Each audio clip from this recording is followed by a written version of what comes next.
ابراہیم نے کہا کہ فرشتوں، اب تمہارا اصل کام کیا ہے؟ انہوں نے کہا کہ ہم گناہگاروں کی طرف بھیجے گئے ہیں تاکہ ان پر گارے کی پتھریاں برسائیں جن پر حد سے بڑھ جانے والوں کے لیے تمہارے پروردگار کے ہاں سے نشان کر دیے گئے ہیں۔ پس وہاں جتنے مومن تھے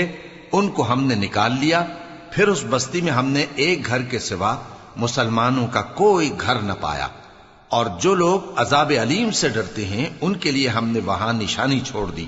اور موسیٰ کے حال میں بھی نشانی ہے، جب ہم نے ان کو فرعون کی طرف کھلا ہوا معجزہ دے کر بھیجا تو اس نے اپنی قوت کے گھمنڈ پر منہ موڑ لیا اور کہنے لگا یہ تو جادوگر ہے یا دیوانہ۔ تو ہم نے اس کو اور اس کے لشکروں کو پکڑ لیا اور ان کو سمندر میں پھینک دیا، اور وہ کام ہی قابل ملامت کرتا تھا۔ اور عاد کی قوم کے حال میں بھی نشانی ہے، جب ہم نے ان پر نامبارک ہوا چلائی، وہ جس چیز پر چلتی اس کو ریزہ ریزہ کیے بغیر نہ چھوڑ